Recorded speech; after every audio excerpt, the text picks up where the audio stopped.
Бишкек дүйнөдө ыш каптаган ири шаарлардын катарына киргени маалым. Жылытуу мезгили башталган чакта бул маселе кайрадан көтөрүлүүдө. Экологдор болсо абанын булганышы эселеп өскөнүн айтып, алдын алуу чараларын көрүүгө чакырык таштап келишет. Буга чейин экологиялык кыймылдын мүчөлөрү Бишкек мэриясына кайрылып, жаңы жылдык фейерверктерден баш тартууга чакырган.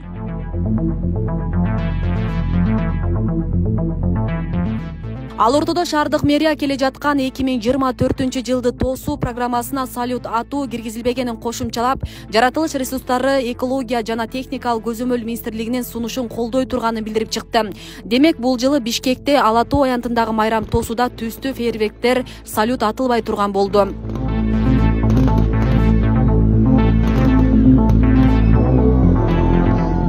Бишкек жана Ош шаарынан кийин эле Жалал Абад ыштын көрсөткүчү боюнча биринчи орунда турат. Абанын булганганын бул видео тасмадан да байкоого болот. Бирок шаар бийлиги жаңы жылдык иш-чараларды өткөрүүгө 1 миллионго жакын каражат бөлгөнүн, анын ичинде салюттар да сатып алынарын айтты.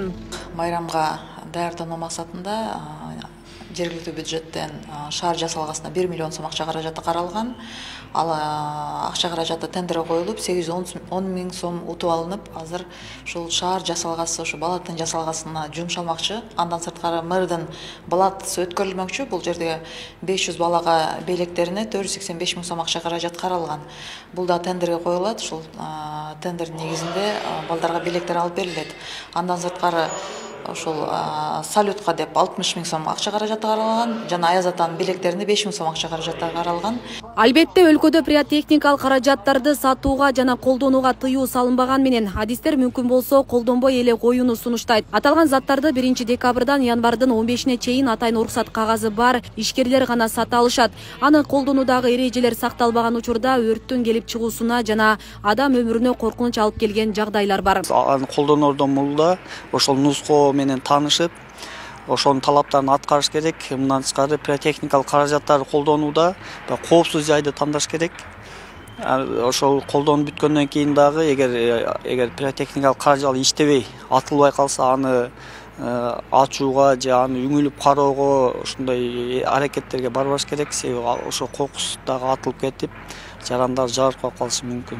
Негизи эле биз жарандарга ушу пиротехникалык каражаттарды колдонбоого чакырып кетебиз. Жаңы жылда көңүл көтөргөн салюттарды колдонуу ар бир үйдө салтка айланган көрүнүш. Айрыкча бул каражаттар жаш балдарды кызыктырып, ата-энеси алып берүүгө мажбур. Деген менен акыркы мезгилде мындай көрүнүштөр азайып баратканында байкоого болот. Ага кеткен чыгымды башка муктаждыктарга жумшоону туура көрүшөт. Балдарга алып бере бербейин деле. Анан кийин чоңоюп калгандан кийин өздөрү билет экен, өздөрү алып жүрөт. Мен анан зыяны бар дегенинен каршымын да.